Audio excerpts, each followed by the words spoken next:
No ar mais um programa Sala de Opinião. E hoje recebendo 3 advogados que foi muito importante nesse processo eleitoral. Luiz Felipe, Érica e o Campanari. Bem-vindos ao Sala de Opinião. Obrigado, doutora Parícia. É um prazer estar aqui com o senhor. Obrigada, doutora Parícia. Doutora Érica, nós num processo eleitoral diferenciado, né? E com essas mudanças todas que houveram na legislação, gostaria de saber de vocês qual foi o comportamento. E, na realidade, houve melhora nesse processo? A gente conseguiu verificar uma mudança na atitude do eleitor. O eleitor, desde a época da Lava Jato, ele vem se comportando diferente. Então, ele buscou realmente opções diferentes daqueles que se colocavam já na política. Então, a gente conseguiu perceber essa mudança na atitude, no comportamento do eleitor, não só em Porto Velho, mas no Brasil. São Paulo é um símbolo. O João Dória foi eleito como uma pessoa que nunca esteve na política e veio realmente para contrapor toda a política existente até então. A preocupação é justamente essa, de aliar um momento ímpar, que é uma maior conscientização do eleitor, atrelando isso a uma reforma legislativa que, ao meu ponto de vista, foi defeituosa. Então, nós temos 2 paradigmas que acabam se encontrando nesse caminho. Nós tivemos uma maior conscientização do eleitor, que para mim decorre desde a época do mensalão, e nós tivemos algumas reformas legislativas que, volto a dizer, no meu ponto de vista, não foram benéficas. Tanto é verdade que agora no Congresso Nacional já está se discutindo rever alguns pontos, como é o caso que já foi discutido muito, a questão da reeleição ou não, o tempo de mandato, a questão do financiamento. Várias pessoas apontam a questão do financiamento somente de pessoas físicas como um erro. Não sei, tem que ser estudado de melhor forma. Mas esse ponto da mudança de consciência do eleitor, para mim, já é algo muito bom. É algo muito bom porque a gente acaba evoluindo um pouco e saindo daquela esfera o político vem da família política e acaba fazendo carreira na política para se colocar verdadeiros gestores, pessoas com capacidade administrativa à frente do município, do estado e por aí vai. Uma das coisas que sempre nos preocupou em todos os debates aqui em Sala de Opinião, e o senhor foi uma das pessoas que também esteve aqui debatendo sobre o assunto, foi com relação ao tempo de campanha. E nós falávamos que a grande dificuldade seria para aqueles candidatos em que não eram conhecidos, não trabalhavam com a mídia e, de repente, surgiram candidatos. No caso até do nosso candidato, o Dr. Hildo, aqui em Porto Velho. Isso nos preocupava, porque não era conhecido. E, de repente, o fato não foi bem assim como nós estávamos pensando. Como vocês analisam isso, esse tempo de campanha, e qual foi o comportamento das pessoas com relação a isto? E na realidade, a vitória do Dr. Hildo aqui em Porto Velho foi algo assim extraordinário. E vocês são um dos responsáveis por essa vitória. Isso foram o esteio, né, jurídico de toda a campanha. Então, também parabéns para vocês. Obrigado. Doutor Aparício, de fato, a questão do tempo de campanha, o encurtamento dessa campanha, ele foi muito questionado. Inclusive no sentido de se beneficiar aquelas pessoas que já têm uma exposição natural. É o caso dos detentores de mandato, é os casos das pessoas públicas, repórteres, apresentadores de programa, radialistas, enfim. Volto a dizer, no meu ponto de vista, acontece um encontro de 2 paradigmas, que é a alteração da legislação e uma maior conscientização do eleitor. Eu ainda acredito que esses 45 dias de campanha, eles são insuficientes. Até mesmo porque nós temos que analisar a campanha por um prisma não do candidato, mas sim do eleitor. O eleitor, ele tem o direito a ouvir as propostas, ele tem o direito a entender as propostas, ele tem o direito a analisar quais propostas ele entende viáveis ou não, para aí formar sua convicção. Então nós tínhamos historicamente 90 dias para fazer toda essa apuração, passar todos os candidatos por uma peneira. Hoje em dia nós temos pouco tempo. E acaba que, em algumas vezes, o voto ele acaba sendo um pouco mais impulsivo e passional do que racional. Isso não é bom. acredito que, como disse, por um momento político diferenciado na história do Brasil, e aí nós temos Mensalão, Lava Jato, escândalo do BNDES, o próprio impeachment da ex-presidente Dilma Rousseff, acabou levando a população para um nível de rejeição ao político natural. E aí nós vimos isso em São Paulo, nós vimos isso em Porto Velho, nós vimos isso em Jaru.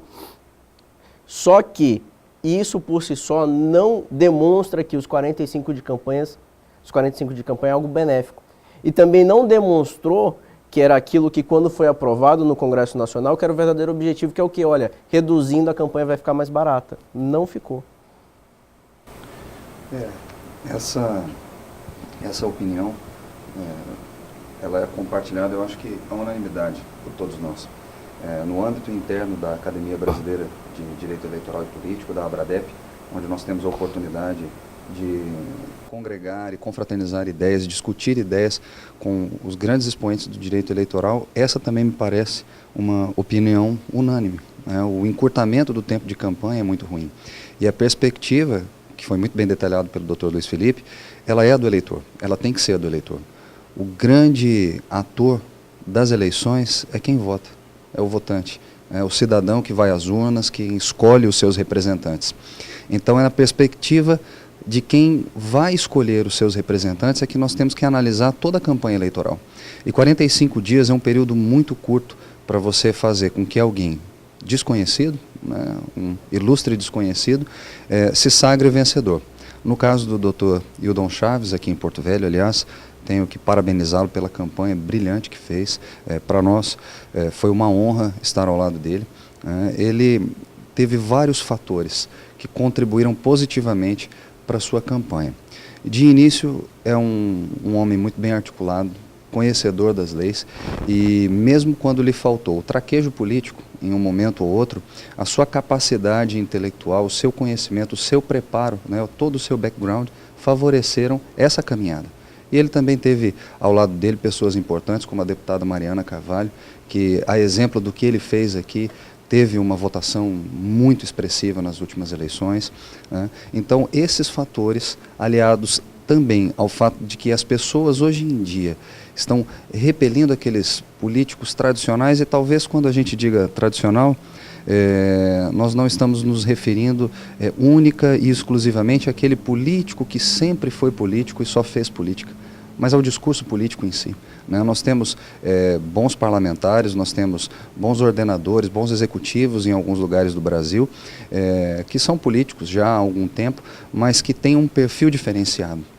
Tem um grau de transparência já no discurso com o seu eleitor. Então eu acho que esse discurso do empreendedorismo, do não político em si, do estereótipo do político em si, favoreceu o Dr. Hildon Chaves.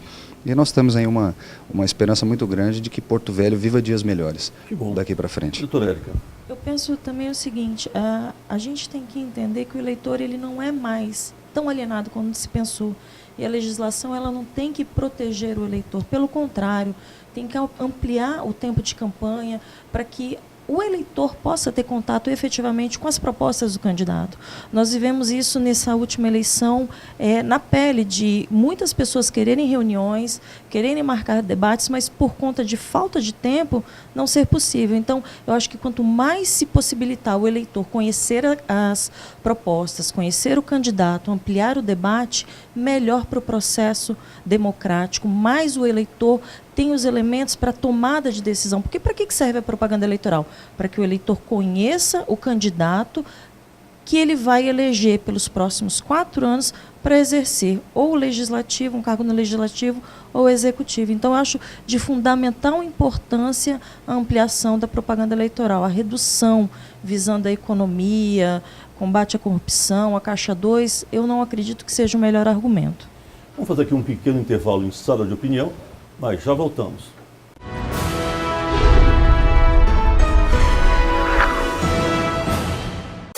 A vida é escolha, a vida é movimento. Então saia do seu lugar, vem pra ficar. Navegue pelas águas do conhecimento. Na finca não tem como errar, é fazer a diferença. pra ficar, vem. Está preparado para a vida? Vem pra ficar, vem. Vem pra vida, vem pra ficar. A finca é o seu lugar. Vem pra ficar, vem pra vida, vem pra ficar. Você vai se orgulhar. Vem pra ficar. O que seria da ciência sem a estrutura? O que seria da estrutura sem os mestres? O que seria dos mestres sem o professor? O que seria dos professores sem os alunos? O conhecimento é a chave que abre todas as portas. A Finca e a Metropolitana detêm o conteúdo e passa para você o conhecimento. Vestibular 2017-1. Provas dia 13 de novembro. Inscreva-se pelo site www.finca.com.br. Finca e Metropolitana. O vestibular da sua vida.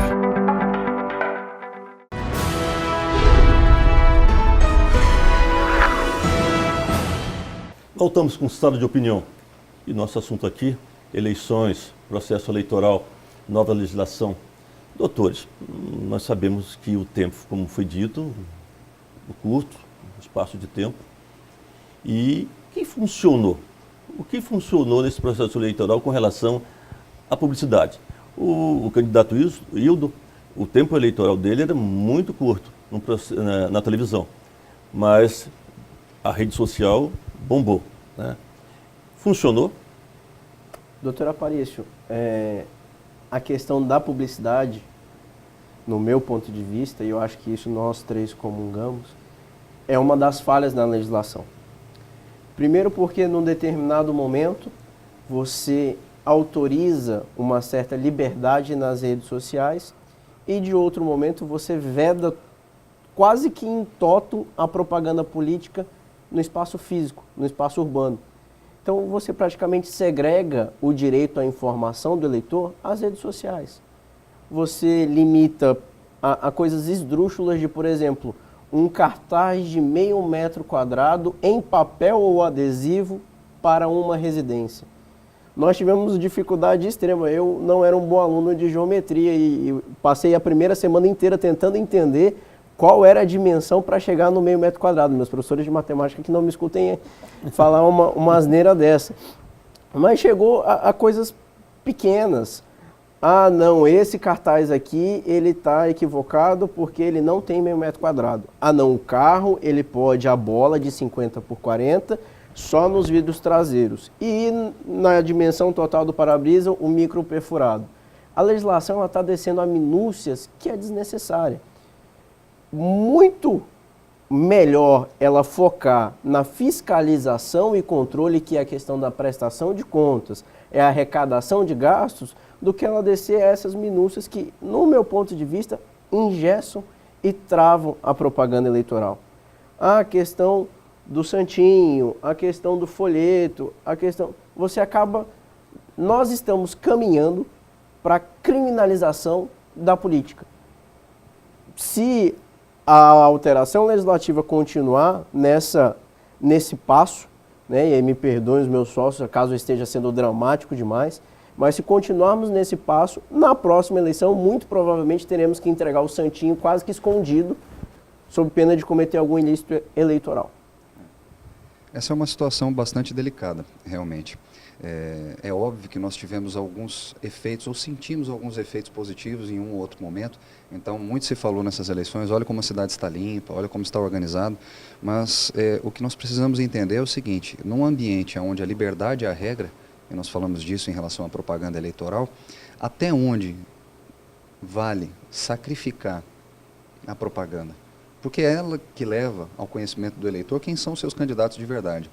Então, é óbvio que quando existe uma profusão de propaganda eleitoral derramada na cidade, nós tivemos em 2012 uma campanha muito ruim aqui em Porto Velho nesse aspecto. Eu acho que, salvo a deputada Mariana Carvalho, um outro concorrente apenas, não me recordo quem é, não fez aquela utilização massiva de cavaletes. Aquilo é muito ruim, mas isso acontece porque alguns candidatos eles extrapolam os limites da propaganda. E aí você tem o exagero, né? O santinho, o derramamento de santinho, que é condenado por todos, né? Ninguém gosta, muito menos nós, ele é um extrapolamento daquilo que o candidato poderia ou deveria fazer. Isso não pode, e desde sempre né? Não é agora. Então, a propaganda ela deveria ser um pouco mais flexibilizada. Ela é muito importante. E ela não é importante para o candidato, ela é importante para o eleitor e, consequentemente, para a sociedade. Porque é através dela que nós vamos conhecer melhor quem são aqueles que postulam os cargos, quem são os dirigentes, quem são os candidatos a dirigir a nossa cidade, ou a nossa Câmara, a Assembleia Legislativa, a Governadoria do Estado. Então isso é muito delicado, isso precisa ser repensado, na minha opinião, né? E aí nós vivemos então um segundo momento, que são as redes sociais, como o senhor tocou. As redes sociais ainda são um fenômeno que nós precisamos entender melhor, precisamos estudar melhor, mas elas com certeza foram a grande ferramenta dessa campanha, né? Foram, através das redes sociais, os grandes comunicados, a interlocução do candidato. Mas será que o Brasil está preparado para levar ao conhecimento de toda a população, efetivamente, principalmente num país onde nós vivemos um cenário de desigualdade gritante, às vezes, de uma região para outra? Será que nós estamos preparados efetivamente para garantir ao eleitor o direito de acesso à propaganda através das redes sociais? Daqui a pouco, como o Dr. Luiz Felipe falou, realmente nós vamos precisar entregar um santinho escondido, né? Porque o nível das restrições está indo a tal ponto que ele pode chegar a inviabilizar, em alguma medida, a propaganda em si. Então isso é muito perigoso, né? Nós precisamos repensar esse modelo e, obviamente, fortalecer a distribuição do sinal de internet, né? A melhora dos meios de comunicação, a popularização, a massificação desses instrumentos para que o eleitor em si acesse esse conteúdo. É óbvio, a tecnologia está aí, né? Os Estados Unidos estão aí para mostrar ao mundo, assim como o Japão, países desenvolvidos da Europa, o que se pode fazer, as maravilhas que se podem conquistar através da internet. Mas eu não acredito que esse ainda seja o caso do Brasil. Embora desde as privatizações das empresas de telecomunicações nós tenhamos alcançado um patamar muito importante em relação a isso, a difusão da internet, dos smartphones agora, eu não acho que o Brasil ainda esteja preparado para viver esse cenário. Então é preciso repensar efetivamente. E sua posição, doutora? Eu penso que a grande festa da democracia, ela foi se perdendo ao longo do tempo, né? Nós tínhamos showmícios, comícios, como dito pelo Dr. Luiz, pelo Dr. Richard. A gente vê pelo Brasil, que nós temos contatos com colegas em todo o Brasil, os juízes querendo limitar a propaganda, limitar carreata, limitar passeata. Eu acho que esse não é o intuito da propaganda, da democracia, de se levar o eleitor efetivamente às suas propostas. Então, a gente precisa tomar cuidado para limitar algo que não pode ser limitado. A propaganda, aquilo que não é proibido tem que ser liberado. Então, não podem haver regras limitando a possibilidade do eleitor conhecer ainda mais o seu candidato. Eu entendo, desde 2014, que a rede social ela realmente tem sido o diferencial. Nós tivemos o nosso candidato com apenas 1 minuto de propaganda, 1 minuto e 10 no primeiro turno. E o que fez a diferença? A rede social. E a rede social, diferentemente da propaganda na televisão, ela não tem algumas limitações que a legislação estabelece. Então, ela é um pouco mais livre e o acesso é mais difundido com os eleitores. Então, como o Dr. Richard falou, é um fenômeno a ser estudado, mas eu acho que é uma grande ferramenta na mão daqueles que pretendem se candidatar, principalmente aqueles que não têm acesso, que não têm exposição na mídia, que não detêm mandato eletivo. Eles têm uma ferramenta, principalmente com a figura da pré-campanha. Limitou-se o tempo de propaganda, limitou-se o tempo de campanha para 45 dias, mas ampliou-se a possibilidade, estabeleceu-se a possibilidade de aquele que pretende concorrer a um cargo público, fazer a pré-campanha. Olha, eu sou pré-candidato a vereador, então eu já começo a divulgar aquilo que eu pretendo como pré-candidato. E com relação ao financiamento de campanha? Financiamento empresarial, tudo foi proibido. E se tornou um pouco difícil, né? Um candidato sem recurso bancar a sua própria campanha. Isso não veio favorecer outros candidatos? Olha, doutor Aparício, essa é uma situação bastante delicada em relação ao financiamento de campanha, né? Se nós fizermos uma análise do quadro econômico das campanhas, ou seja, do montante de recursos que foi gasto na última eleição, nós temos um financiamento de pessoas jurídicas da ordem de 97%, né? E de pessoas físicas, 3%. Então nós trouxemos a minoria inexpressiva dos financiadores de campanha para o pleito atual. Ou seja, 3% do total das pessoas que financiaram o volume desses 3%, né, desse número reduzido de recursos, é quem tiver que patrocinar esse ano as campanhas eleitorais. Isso, consequentemente, faz com que você tenha muita restrição a quem não tem recursos ou não tem como arregimentar recursos no pleito eleitoral. Isso é ruim, isso me parece um laboratório, mais um ensaio, né, para essas eleições, e que acredito que possa mudar para as eleições subsequentes, porque a campanha ela continua custando caro. Porque os reflexos estão aí, né, com relação a isso. Exatamente. Estão, e essa limitação, a proibição de doação de pessoa jurídica não alterou possíveis fraudes. O próprio TSE já divulgou uma lista de irregularidades detectadas com a doação apenas de pessoa jurídica. Alguém que é beneficiário do Bolsa Família doando R$75 mil. Então é uma incongruência. Não é a proibição, a vedação da doação de pessoa jurídica. É o aumento da fiscalização, é a efetiva fiscalização, fiscalização diária, prestações de contas diárias, acesso à conta bancária. Eu acho que é muito mais efetivo do que a vedação de doação de pessoa jurídica. E aí, doutor? Infelizmente, doutora Aparício, no Brasil nós vivemos uma patologia de se combater o sintoma e não a causa. Por que eu digo isso? Nós passamos a seguinte situação: vamos proibir doação de pessoa jurídica porque lá na frente essas empresas vão cobrar contratos da prefeitura. Ora, não é um problema eleitoral, é um problema de direito administrativo lá da fiscalização de contratos do processo licitatório. Não tem nada a ver com as eleições. Tem a ver, volto a dizer, com licitação. E a partir do momento que você corta, como o Dr. Richard falou, 97% da possibilidade de financiamento de uma campanha, você simplesmente vira para a população e fala o seguinte: olha, agora somente pessoa física pode doar. No entanto, a população não tem esse sentimento de pertencimento à política. Infelizmente, a população brasileira ela tem uma certa ojeriza, ela meio que se afasta. É tanto que, se nós analisarmos os índices de abstenção, eles são altos.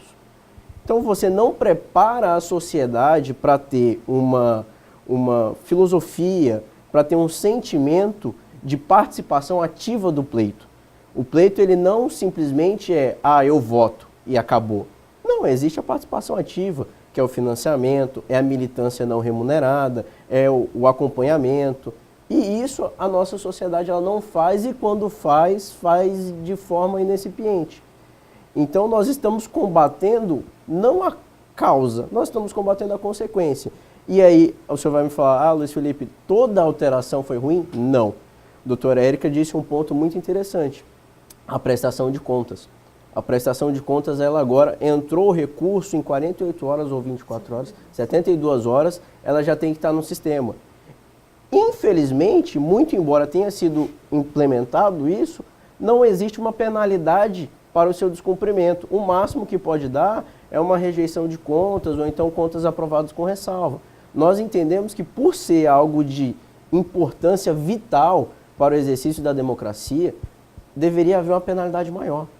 Que existem candidatos que simplesmente não prestaram contas de absolutamente nada.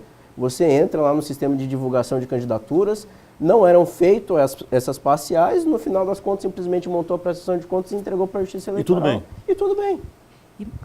E mais uma questão delicada com relação ao financiamento é que uma das propostas na próxima reforma que já está sendo discutida no Congresso é a criação de um fundo para o financiamento de campanha.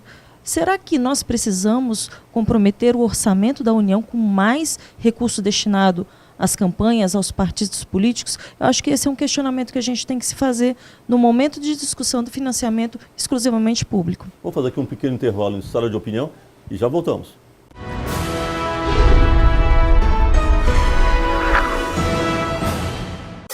A vida é escolha, a vida é movimento.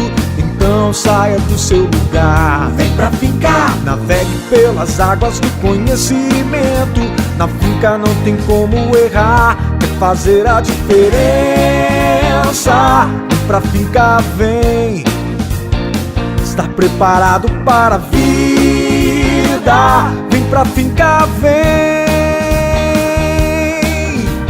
Vem pra vida, vem pra Finca. A Finca é o seu lugar. Vem pra Finca, vem pra vida, vem pra Finca. Você vai se orgulhar. Vem pra Finca. O que seria da ciência sem a estrutura? O que seria da estrutura sem os mestres? O que seria dos mestres sem o professor? O que seria dos professores sem os alunos? O conhecimento é a chave que abre todas as portas. A Finca e a Metropolitana detêm o conteúdo e passa para você o conhecimento. Vestibular 2017-1. Provas dia 13 de novembro. Inscreva-se pelo site www.finca.com.br. Finca e Metropolitana. O vestibular da sua vida.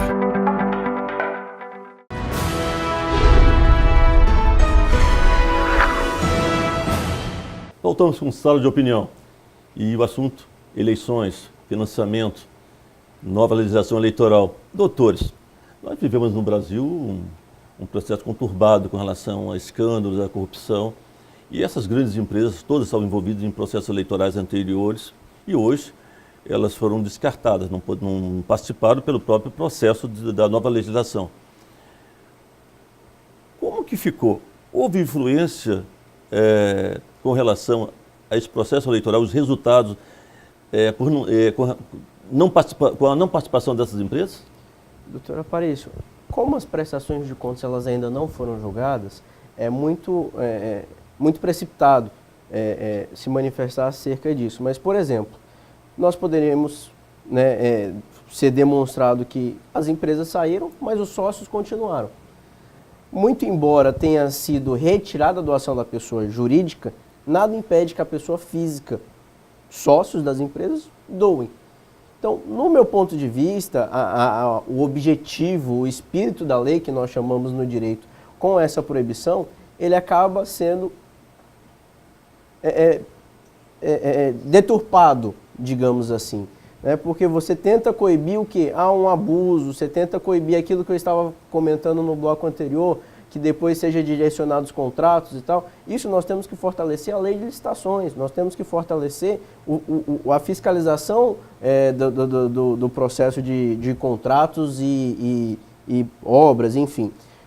Quando você pega essas pessoas e autoriza essas pessoas a doarem, tem sócios de empresas que têm faturamento muito maior do que pequenas empresas.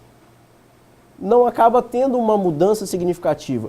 É tanto que qual é a proposta que ela foi defendida e, no meu ponto de vista, a proposta mais razoável? Um teto nominal para doação. Independente do seu rendimento, independente do seu faturamento, eu tenho o mesmo direito de doar o valor. Não é porque você ofere mais que você pode doar mais. Isso gera uma desigualdade no pleito. Isso sim gera um desequilíbrio no financiamento. A partir do momento que cada voto ele tem a mesma importância, o mesmo valor, então, teoricamente, o eleitor ele deveria poder doar a mesma quantidade. É uma saída para se voltar até mesmo o financiamento jurídico, de pessoas jurídicas. E aí você limita um teto, olha, aqui todo mundo doa. Daqui para cima ninguém pode doar. É uma saída. São vários os modelos que podem ser pensados. Esse mesmo que o Dr. Luiz citou é um modelo interessante que pode trazer reflexos mais positivos do que o que nós estamos utilizando agora. A verdade, doutora Aparício, é que o financiamento de campanha e as campanhas em si, eles precisam existir. A campanha custa caro. Ela tem um valor alto, você envolve profissionais de diversas áreas, né? Então os custos com produção são altos, os custos com advogados ele é alto, as campanhas hoje infelizmente são muito judicializadas, isso não é bom também, então tudo isso custa dinheiro.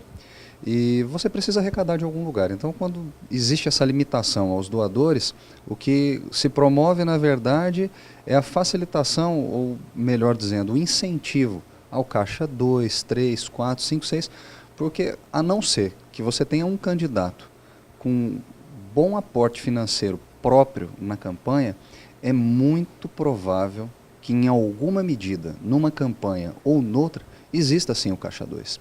Então isso é muito complicado. Eu acho que nesse aspecto o legislador foi muito infeliz, porque ele está incentivando em verdade aquilo que nós estamos combatendo hoje, seja através da Operação Lava Jato, seja através de tantas outras operações investigativas, judiciais que existem Brasil afora. Então, quando queremos combater a corrupção, na verdade promovemos uma alteração legislativa que incentiva o seu acontecimento, a sua ocorrência em todas as campanhas eleitorais Brasil afora. Isso precisa ser repensado pelo nosso Congresso.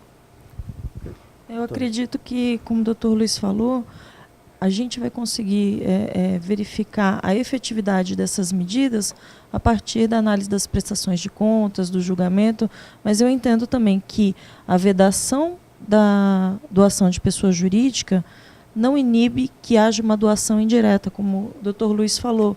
O sócio de uma pessoa jurídica que tem rendimento suficiente, ele faz a doação e se essa pessoa jurídica quiser ser beneficiada, ela vai ser beneficiada na frente.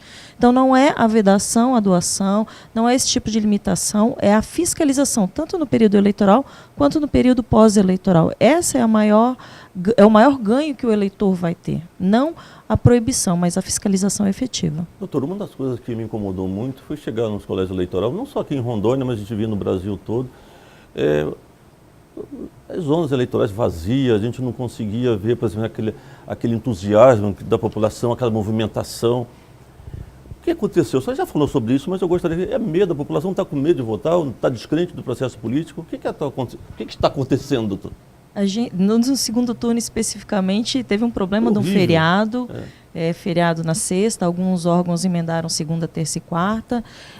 Teve essa questão, mas eu acho que o maior sintoma a maior causa da abstenção é o descrédito que alguns eleitores ainda têm em alguns candidatos, seja porque o seu candidato não foi para o segundo turno, seja porque ele se nega a votar em qualquer uma das opções, porque ele prefere não votar do que depositar um voto de confiança em uma das melhores propostas no segundo turno. Essa questão do eleitor falar, não, eu não vou votar porque se eu votar em branco ou votar nulo vai anular a eleição, ou eu não vou entregar o meu voto, ele está lavando as suas mãos e não se comprometendo com o processo democrático. Eu acho que o eleitor, ainda que ele não concorde que seja o candidato A ou B, ele deve depositar o seu voto de confiança e fiscalizar. Eu acho que a maior arma que o eleitor tem é outorgar o mandato, é depositar o seu voto e passar 4 anos fiscalizando. Será que aquele candidato que falou que ia fazer A, B e C ele está fazendo ou não?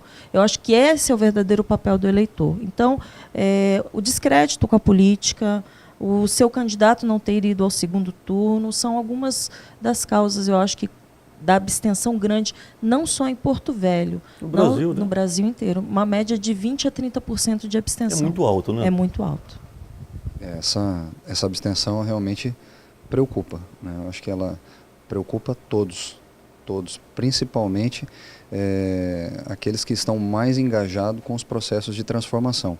Eu acho que aqui em Porto Velho nós tivemos 25% aproximadamente, 23 alguma coisa, mas assim, é um grau de abstenção altíssimo, né? E aliado a isso nós temos aí informações criminosas até, que circulam na internet, nos grupos de WhatsApp, em relação à possibilidade de você convocar novas eleições, digamos assim, através da anulação do voto, ou não votando, ou votando em branco. Essa é uma das maiores mentiras do processo democrático brasileiro. Isso precisa ser coibido, a população precisa ser esclarecida a respeito dessa situação, porque muitas vezes o que você tem é um efeito contrário, né? Essa é uma atitude perniciosa para a democracia, porque o que nós fazemos não votando ou anulando o nosso voto ou votando em branco é reduzir o universo de votos válidos. E com isso, muitas vezes, você beneficia justamente aquele candidato que você não quer que se sagre vencedor. Essa ideia da anulação, ela parte de um dispositivo do Código Eleitoral, mas essa anulação seria a anulação em si dos votos recebidos pelo candidato. Essa é uma discussão um pouco mais ampla, não seria nem o caso de explorá-la nesse momento, mas é preciso que as pessoas compareçam às urnas. A democracia, ela se faz com a participação, né? A nossa democracia é participativa. Então nós precisamos sim nos envolver com a política e nos engajar, seja através de ideias, seja através da fiscalização dos eleitos, mas é preciso que o brasileiro esteja atento a isso, é preciso que ele acorde, que ele vá às urnas, que ele vote, que ele fiscalize os seus políticos. Essa é a sua posição, doutor? Nesse ponto, doutor Aparício, algo importante de destacar é que esse descrédito do eleitor, esse desinteresse do eleitor, também é culpa dos partidos políticos. Os partidos políticos, eles são instituições que têm na sua natureza preservar a pluralidade de ideias e a manifestação democrática. E isso decorre da própria lei. A lei dos partidos políticos fala isso. E todo partido político ele tem um instituto justamente para fomentar esse debate de ideias. E, infelizmente, ao menos a nível de estado de Rondônia, o PSDB e o PMDB acabam tendo uma atuação um pouco mais significativa, os outros eles restam silentes. Inclusive, vem verbas destinadas aos institutos por força do fundo partidário, que devem ser aplicados sob pena de não recebimento.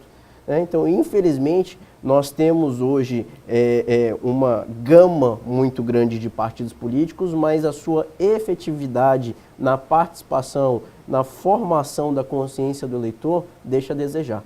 Nós tivemos um boom e isso não é tão ruim. Nós partimos de um período de ditadura militar, onde foi estagnado a criação de partidos políticos, e assim que foi aberta a janela, vários partidos foram criados, como vários hoje têm sido criados. Existem vários partidos. Até uns tempos atrás nós tivemos a notícia que pendia no TSE a questão da aprovação do Partido Nacional Corintiano.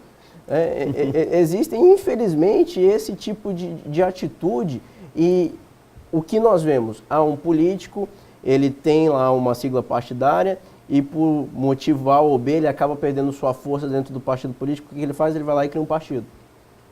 Nós precisamos coibir essa proliferação de partidos políticos e precisamos fortalecer os nossos partidos com democracia interna e com a conscientização e formação do eleitor. Se hoje o eleitor ele não tem interesse em participar, culpa disso também é dos partidos políticos, porque é a missão deles fazer o eleitor ter esse interesse. Da formação também, né?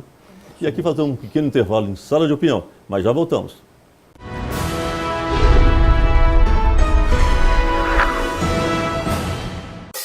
A vida é escolha, a vida é movimento.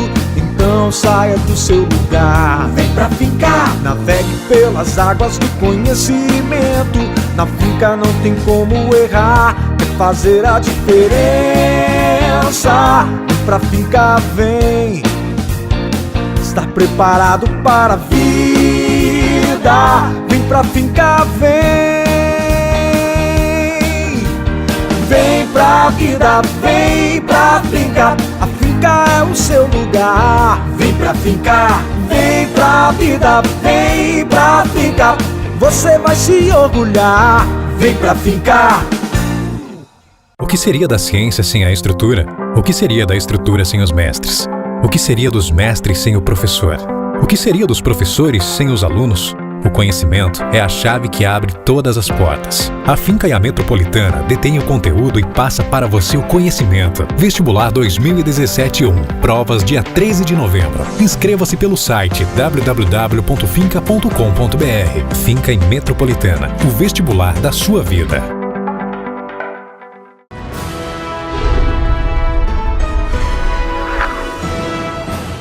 Voltamos com Sala de Opinião. Doutores, nós estamos nesse processo, agora é o último bloco desse programa, e vocês são vitoriosos, né? Foram uma peça muito importante nesse processo eleitoral, onde levou o doutor Hildo a vencer as eleições para a prefeitura do município de Porto Velho.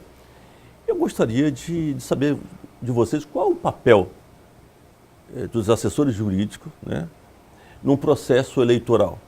Até onde vocês podem realmente ir e o candidato, na realidade, obedecer às orientações da assessoria jurídica? Bom, doutor Aparício, antes de mais nada, agradeço penhoradamente, em nome de todos os advogados do nosso escritório, dos meus sócios, pelo elogio. Na verdade, esse é um grande trabalho de equipe, né? Não é mérito de um único advogado, né? Ou apenas de nós três. Nós temos ótimos profissionais que nos acompanham dia a dia e que, na medida em que não estão à frente do processo eleitoral na área jurídica, eles estão nos dando suporte em outras áreas. A advocacia em si, agora respondendo a sua pergunta, dentro da campanha, como já pude criticar um pouco atrás, ela é bastante acentuada. Hoje a judicialização das eleições ela é muito grande. O grande papel, eu acho que do jurista ou do advogado ou daquele que atua na área, na assessoria jurídica do candidato é aparecer o mínimo possível. Mas hoje a consequência do nosso trabalho muitas vezes pode decidir as eleições. Nós já tivemos alguns exemplos, inclusive vencemos isso dentro do escritório, da cassação de eleitos. Às vezes, aquilo que a urna apresenta como escolha da população pode ser modificado com a atividade dos advogados de campanha ou não, né, dependendo de cada uma das situações. Esse é um cenário que eu acho que não vai mudar tão cedo, e a participação primordial num cenário equilibrado de disputa eleitoral seria mais os atos de fiscalização, as questões afetas à propaganda, auxiliar o candidato a não cometer erros, para que ele possa fazer aquilo que ele precisa, que é campanha, efetivamente. Então, nós auxiliamos a regulação da propaganda, primordialmente, dentro de umas eleições, acompanhamos a contratação de pessoal, gastos e pagamentos, e deixamos o candidato aí livre para fazer aquilo que é mais importante, que é pedir o voto, né, ao longo de toda a disputa eleitoral. Alguma colocação, doutora?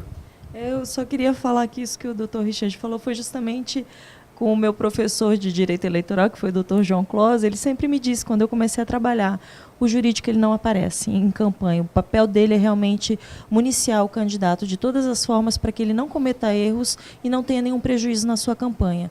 Nós trabalhamos em conjunto com o marketing para dar total tranquilidade para que o candidato, sendo bom e como foi, ele tenha uma campanha tranquila. Doutor? Bom, praticamente tudo já foi dito, só queria aproveitar a oportunidade e penhorar também os nossos cumprimentos ao pessoal do marketing da campanha, que foi muito atencioso, nos aturou muitas vezes madrugada dentro, e como o doutor Richard falou, a campanha equilibrada, o trabalho do advogado, ele é um trabalho mais consultivo. É sanar as dúvidas, é apontar o que é irregular e o que não é, para que sejam traçadas estratégias inerentes, até mesmo porque a legislação muda muito. Nós temos praticamente mudança de legislação a cada 2 anos. Costumamos até brincar, a eleição para prefeito é um balão de ensaio, eles corrigem tudo para a eleição presidencial. E sempre foi assim no Brasil. Tem a atuação um pouco mais incisiva, como o doutor Richard falou, que às vezes redunda na cassação dos eleitos. E não porque a vontade popular não é soberana. Eu gostaria só de deixar claro esse ponto. É porque a vontade popular, muito embora seja soberana, ela foi maculada com algum erro ou vício. Nós temos figuras de abusos do poder político, do poder econômico, dos meios de comunicação, agora está em voga o abuso do poder religioso, que tendem a desvirtuar a vontade do eleitor e reflete isso na urna, de forma que aquele eleito, de fato, não represente a vontade popular. Então esse é o trabalho um pouco mais delicado e talvez seja um trabalho até um pouco mais hercúleo, que é um trabalho cansativo, você está indo contra uma pessoa que foi chancelada pelas urnas. Fora isso, a questão da propaganda é sempre uma questão que dá muita dor de cabeça, muito trabalho, praticamente 90% do trabalho litigioso numa campanha política é a questão das propagandas, o prazo é exíguo, o prazo é em horas, mas apesar de tudo isso, acredito que eu posso falar em nome do jurídico e do marketing, é muito gratificante. É muito gratificante ver e contribuir para o exercício da democracia. Como a doutora Érica bem falou, o advogado ele não aparece, o advogado ele é praticamente um guarda-costas. Nós acompanhamos o candidato de longe e ficamos muito felizes de ver que, apesar de tudo, a campanha ela trilhou no caminho correto, ela trilhou sem abuso e sem nada que pudesse prejudicar os eleitores. Isso que nos deixa mais felizes ao final dessa O campanha. Tribunal Regional Eleitoral, ele foi muito rígido nesse processo? Olha, eu acho que temos que aproveitar aqui, inclusive, e elogiar a atuação do Tribunal importante, Regional né? Eleitoral do Estado de Rondônia, todos os juízes da propaganda, sem exceção, os próprios desembargadores do tribunal, eles trabalharam muito, especialmente nessas eleições, com a redução de muitos prazos. Nós temos um corpo técnico exemplar dentro do tribunal, das zonas eleitorais.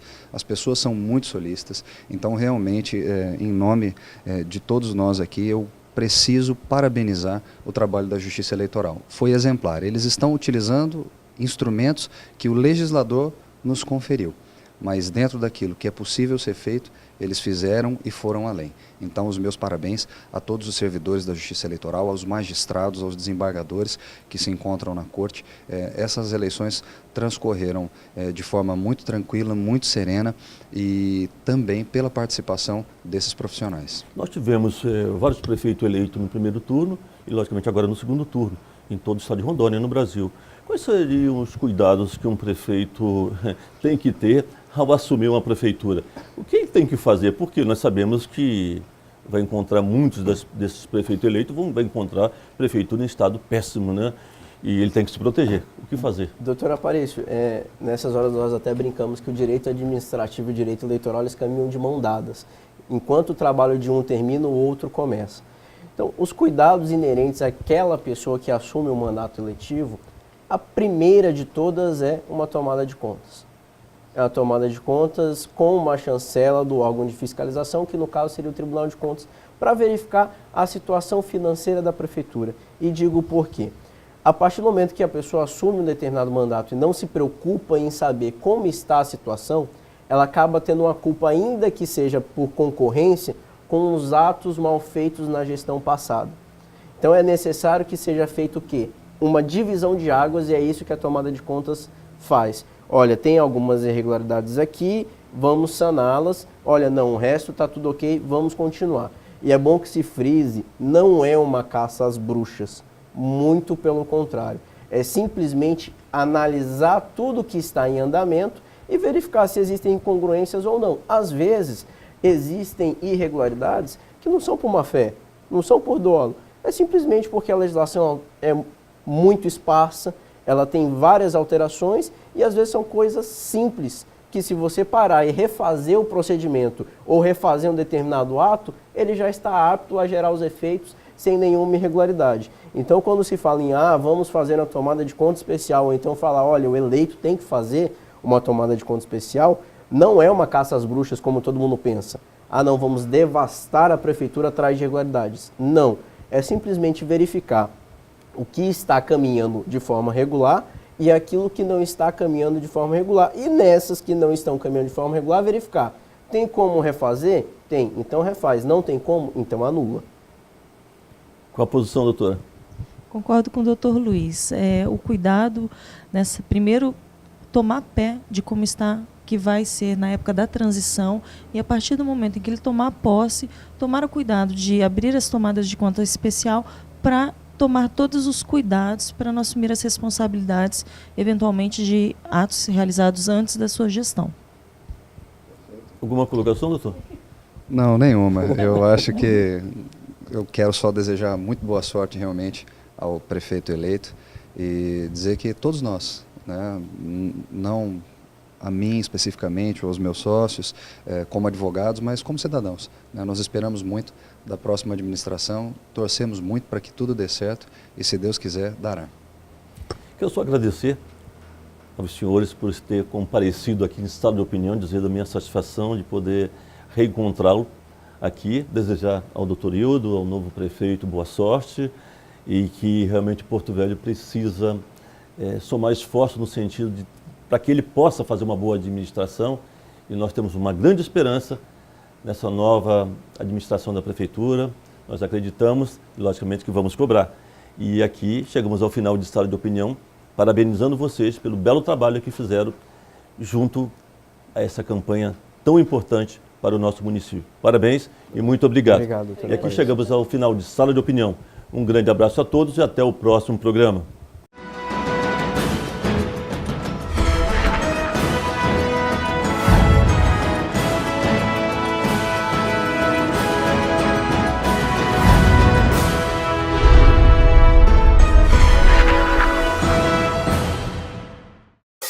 A vida é escolha, a vida é movimento.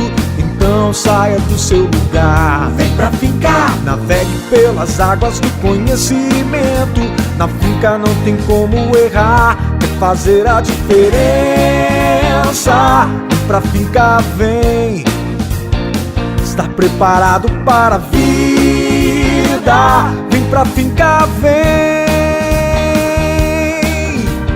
Vem pra vida, vem pra finca. A finca é o seu lugar. Vem pra finca, vem pra vida, vem pra finca.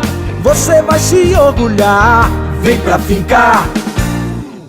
O que seria da ciência sem a estrutura? O que seria da estrutura sem os mestres? O que seria dos mestres sem o professor? O que seria dos professores sem os alunos? O conhecimento é a chave que abre todas as portas. A Finca e a Metropolitana detêm o conteúdo e passa para você o conhecimento. Vestibular 2017-1. Provas dia 13 de novembro. Inscreva-se pelo site www.finca.com.br. Finca e Metropolitana. O vestibular da sua vida.